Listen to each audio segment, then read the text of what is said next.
అందరికీ నమస్కారం అండి. సుహాసిని పాండే గారు ఒక అద్భుతమైన సీజన్ 3 జీపీటీ, ఒక అద్భుతమైన స్టేజ్ ఇది. చాలామంది ఇలాగ స్టేజ్ మీద ర్యాంప్ అప్ చేస్తూ వాళ్ళందరినీ మనల్ని చూపిస్తూ అండ్ అలాగే చాలామంది హీరోయిన్లు కూడా అయ్యారు, పెద్ద పెద్ద హీరోయిన్లు అయ్యారు. అంతేకాకుండా మిస్సెస్ అండ్ మిస్టర్ ఇట్లాగా ఎంతోమందికి ఒక అద్భుతమైన ప్లాట్ఫామ్ ఇది. సో ముందుగా సుహాసిని పాండే గారికి ఆల్ ది బెస్ట్ చెప్తున్నానండి. సో ఇట్లాగే హైదరాబాద్లో యంగ్ టాలెంట్ని ఎక్కడో మనం కూడా ఒక స్టేజ్ మీద కనిపించాలని చాలామందికి ఉంటుంది. సో అట్లాంటి ప్లాట్ఫామ్ ఇది. సో అందరికీ ఎవరైతే దీంట్లో పార్టిసిపేట్ చేస్తున్నారో వాళ్ళందరికీ ధన్యవాదాలు తెలుపుకుంటూ ఇంత అద్భుతమైన అవకాశం ఇచ్చినందుకు సుహాసిని గారికి మరొకసారి థ్యాంక్ యూ చెప్తున్నాను. Thank you so much.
Still not aware of this vaccine because of COVID vaccinations. Everyone thinks that it's like a risky thing.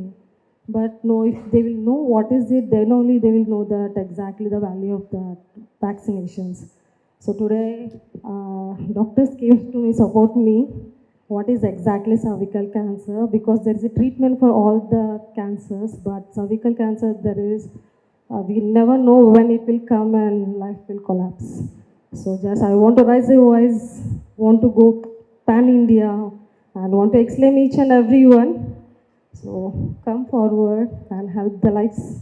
In my journey, I have seen so many ladies who are suffering with so many health issues. So first season I thought of helping some people and kids, especially help PCH and people helping children like food supplements and their needs. This time I have seen so many young girls are facing this cervical cancer, especially age of 14 to 18, 19 years. So I met with some doctors, what is this vaccinations and how can GBT can help them. So it's a thought like I've been to some hospitals, government colleges, but they are like not aware of cervical cancer. I want to raise a voice, going to them, keeping a campaigns, explaining them what is cervical cancer, what is the benefits. So I just want to say early detection and save life, going and talking to them in personally and give them vaccinations through GPT. From childhood, I'm a dancer and my talent more than me, my parents and my brother knows. When Mrs. India auditions were happening, my brother Vishal just encouraged me to go and participate. I just been there to learn, but I gave my best. I won Mrs. India South in 2020. Then I've been into national levels. I won Mrs. India 2021 national winner. Then again I tried in international. I won international title. In that 3 years of journey, I have seen very good talents who really want to pursue their careers, but they are not getting better platforms. So I thought to create that platform and give the opportunity and build everyone's life. So it's a chance to just come and explore yourself.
అందరికీ నమస్కారం అండి. జీబీటీ అద్భుతమైన ఒక organisation ఈ అంటే నా దృష్టిలో ఈ పాప హ్యాండిల్ చేయటం అంటే మామూలు విషయం కాదు. ఇది మామూలు సినిమా అవార్డు ఫంక్షన్ కాదు, వేరే కార్యక్రమం కాదు. ఒక అవేర్నెస్ తీసుకురావాలి క్యాన్సర్ పట్ల, ఒక అవేర్నెస్ కోసం చేసినటువంటి ప్రోగ్రామ్ అని ఆమె చెప్పటం నిజంగా మేమందరం ఇన్స్పైర్ అయ్యాం. ఎందుకంటే చాలామందికి అన్ని రకాలుగా హాస్పిటల్కి వెళ్తుంటారు, టెస్టులు చేయించుకుంటూ ఉంటారు. బట్ నాకు జరిగిన ఒక ఎక్స్పీరియన్స్ చెప్తున్నాను. మేము చెన్నైలో ఉన్నప్పుడు మా మదరు ఏదో నేను తింటుంటే దిగట్లేదురా గొంతులోంచి అంటే, మామూలుగా పాతకాలం ఉన్న వాళ్ళందరూ మాకేమీ రావు, మాకు ఎటువంటి జబ్బులు ఉండవు, నేను తింటుంటే దిగట్లేదంటే వేడి చేసి ఉంటుంది అందువల్ల అని చెప్పి లైట్ చేయటం వల్ల తర్వాత స్వర్గీయ డాక్టర్ ఎం ప్రభాకర్ రెడ్డి గారు మా గురువు గారు అది కాదని చెప్పి అడయారు తీసుకెళ్ళాము. తర్వాత రాయవేలూరు హాస్పిటల్లో చేశాక షీ ఈజ్ హ్యావింగ్ ట్యూమర్ అన్నమాట. ట్యూమర్ అంటే దగ్గర క్యాన్సర్ స్టేజ్ అది. సో ఇది ఆపరేట్ చేస్తే ఛాన్సెస్ చాలా తక్కువ అండి. అంటే అదే మార్నింగ్ 7 o'clockకి ఆపరేషన్ థియేటర్లోకి వెళ్తే దగ్గర ఒక ఈవినింగ్ 4 అయ్యిందన్నమాట. సో ఆవిడ ఇంకో 4 రోజుల కన్నా ఉండదండి అని అన్నారు. ఎందుకంటే ఇది ఎందుకు చెప్తున్నానంటే, ఏదన్నా సమస్య వచ్చినప్పుడు ఇమ్మీడియట్గా మనం వెళ్ళి ఇప్పుడు ఉన్నటువంటి బ్రహ్మాండమైన ఇన్స్టిట్యూట్స్ ఉన్నాయి, ఇలాగా సుహాసిని గారిలాగా ఇలాగ అవేర్నెస్ తీసుకొచ్చే కార్యక్రమాలకి చాలామంది పెద్దలు, డాక్టర్స్ వీళ్ళందరూ వస్తుంటారు. మొత్తం వాళ్ళ అడ్వైజులను మనం పక్కన పెట్టకుండా దాని మీద మనం మన చుట్టాలకు కానీ ఫ్రెండ్స్కి కానీ ఈవెన్ మనకి ఉన్నా కూడా మనం ఏం చేయాలంటే ఇమ్మీడియట్గా వి గో ఫర్ టెస్ట్.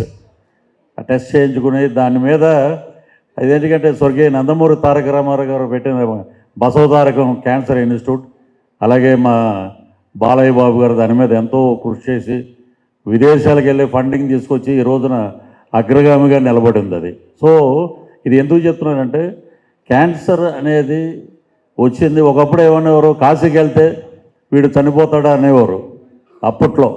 ఇప్పుడు ఏంటంటే క్యాన్సర్ వచ్చినా కూడా దాన్ని క్యూర్ చేసే అద్భుతమైన డాక్టర్స్ ఉన్నారు, అద్భుతమైన మెడిసిన్స్ ఉన్నాయి. సో ఈ అవేర్నెస్ని 10 మందికి తీసుకెళ్ళటం అనేది సుహాసిని గారి మోటివేషన్ ఇది. సో దీన్ని మనం వీలైనంత వరకు ఒక 10 మందికి మనం చెప్తాం ఇలాంటి కార్యక్రమానికి నేను వెళ్ళానని చెప్పి. సో ఇలాంటి కార్యక్రమాల వల్ల చాలామంది వారికి డౌట్ ఉన్నా కూడా ఇమ్మీడియట్గా వెళ్ళి చెక్ చేయించుకోమని, ఆరోగ్యం కాపాడుకోమని మనస్ఫూర్తిగా కోరుకుంటూ ఈ కార్యక్రమానికి నన్ను పిలిచినందుకు సుహాసిని గారికి, అలాగే ఇక్కడ ఉన్న పెద్దలందరికీ, మా ఆలీ గారికి, అలాగే మా రామ్కి గారికి అందరికీ once again thanks to జీబీటీ. Thank you. Love you all.